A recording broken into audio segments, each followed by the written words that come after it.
All right, so we're diving into some pretty heavy Roman history today, specifically the Battle of Carrhae. Yeah, this one's a big one. 53 BC, major Roman defeat. Not just a defeat, a crushing defeat, right? And at the hands of the Parthian Empire, no less.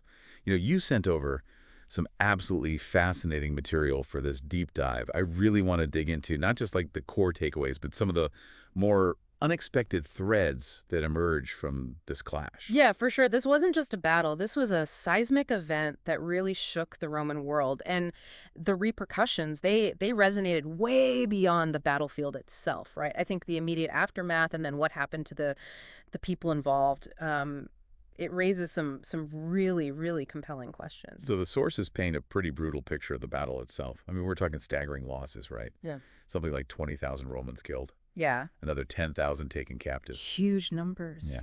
And the death of Crassus, their leader, I mean, it's described in gruesome detail, to say the least. Oh, yeah, they didn't hold back. No, not at all. There's that whole account, possibly legendary, of molten gold being poured down his throat. Just a brutal, brutal image of defeat and humiliation. Yeah, it's definitely a striking image. And beyond just the sheer number of casualties, what's really, really telling is the complete disintegration of the Roman forces, right? I mean, sources indicate that they were just leaderless, utterly demoralized, to the point where they abandoned their wounded, even their dead. That level of collapse, I mean, it really speaks to the just absolute disaster they faced. I mean, talk about a complete and total rout.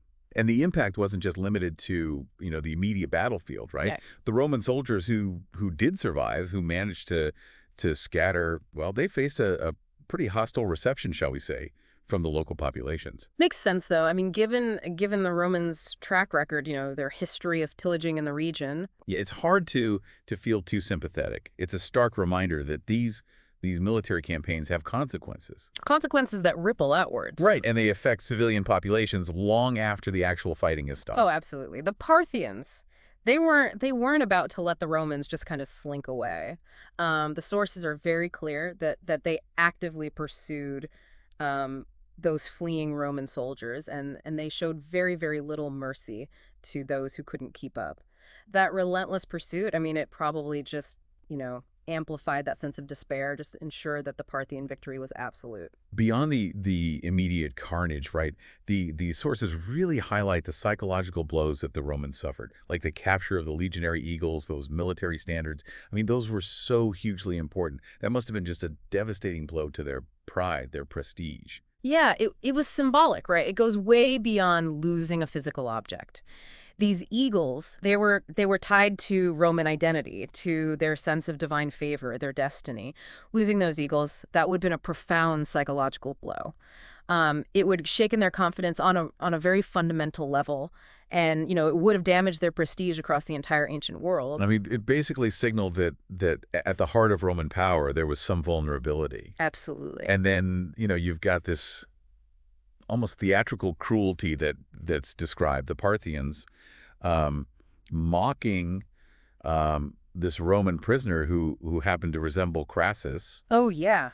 Dressing him in women's clothing, parading him around as this, quote, false Crassus. I mean, that's pretty brutal. It is. It's psychological warfare. And it's actually pretty sophisticated, I think. Yeah. What's interesting is that it's this very deliberate attempt to flip Roman traditions, right? To turn them on their head. Yeah, exactly. The Romans, they had this whole triumphal ceremony thing. It was like this cornerstone of their culture. Yeah. Public display of victory, of power.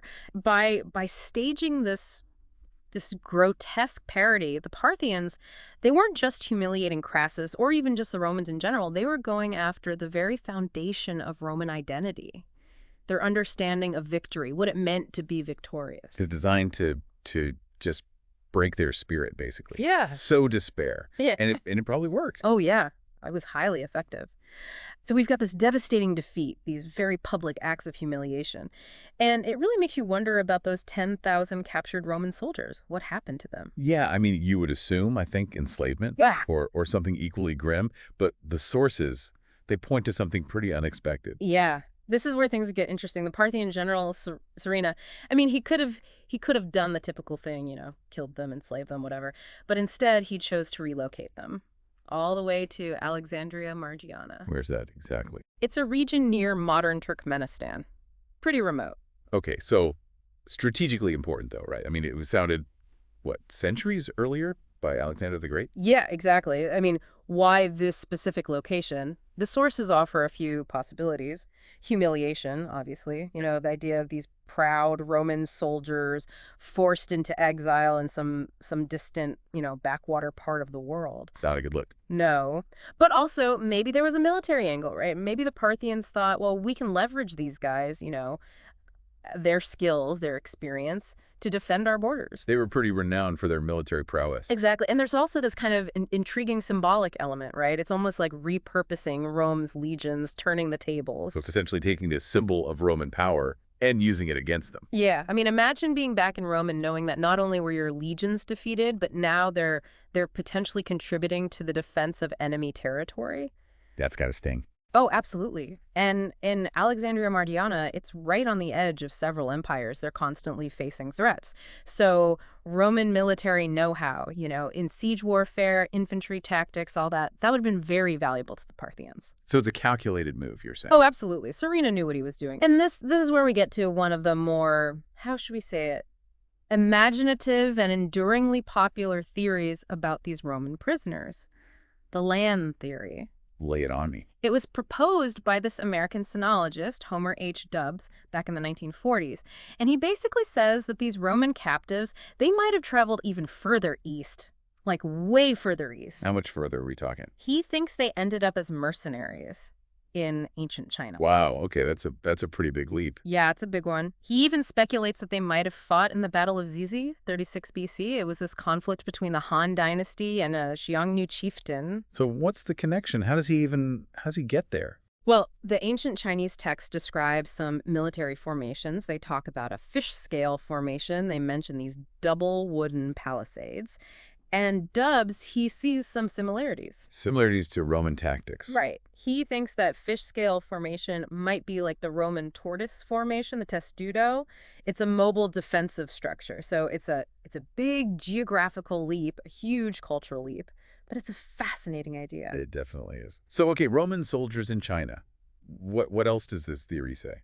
Dubbs also speculates that these soldiers, they might have even founded a settlement in China called Lijian, which later became known as Lan. He thinks that maybe there's a linguistic link to the word Rome. So basically, Roman soldiers end up thousands of miles from home, maybe influence Chinese warfare, and potentially even give their name to settlements. That's a pretty wild story. Oh, it's a great story. Very romantic. Captures the imagination. But there's a but coming, isn't there? there is. The mainstream historical community, they haven't really embraced this theory. Why not? It sounds pretty cool. Well, the big problem is that there's just not enough solid evidence.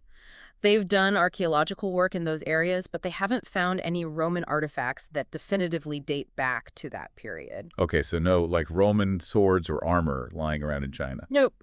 And there were DNA studies done in 2008 on the local population in that area, and they didn't find any significant Roman genetic markers. There were some minor West Asian traits that were found, but nothing that really supports the idea a large-scale Roman settlement there.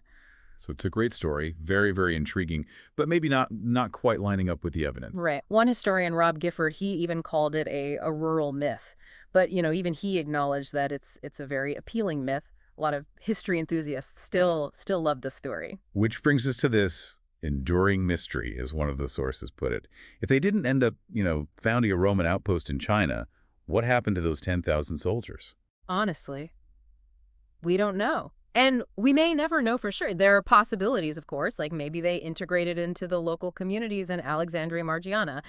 Intermarriage, over time, they lose their distinct Roman identity. They assimilate. Exactly. Or maybe they served as mercenaries for other powers in the region. Maybe not as far as China, but somewhere else. They find a new army. Right. Or maybe their stories just faded, lost to time. I mean, that's possible, right? It was so long ago. Yeah, absolutely. It's actually kind of a sobering thought. I mean, this massive defeat, 20,000 killed, 10,000 essentially vanishing from history. It really does make you think about the fragility of empires, even ones as powerful as Rome. It's a good reminder that no one's invincible, I guess. No one. And the sources, they really do highlight the complexities of ancient cultural exchange, even if it wasn't as dramatic as the Len theories suggest. What's fascinating is that our primary sources on this, they go silent. We have the Roman accounts of the battle, the immediate aftermath. But the long-term fate of those prisoners, it's just gone. And that absence of evidence is really important. It makes us realize that our historical knowledge, it has limitations. And we have to be aware of potential biases in the records. Right, because a lot of those Roman accounts, they're written from, well, a Roman perspective. Exactly, like Plutarch, for example. He's focused on Roman losses, the humiliation, but the perspectives of the captured soldiers, of the Parthians, we don't really have that, at least not in detail. So as we wrap up this deep dive, I mean, what are the key takeaways for you? What really stands out? Well, for me, it's a reminder that military defeats, they have these ripple effects. They can reshape entire empires, not just on a physical level, but on a psychological and cultural level too. And we always have to think about the biases, the limitations of our historical sources. We're working with an incomplete record. And as much as we love these grand theories, like the land theory, we have to approach them with skepticism. We have to stick to the evidence. We do. Okay, so here's something to think about. We've got this huge Roman defeat, 20,000 killed, 10,000 basically disappear from history. And the Parthians make this unusual choice, right? They don't just enslave or execute those prisoners, they relocate them.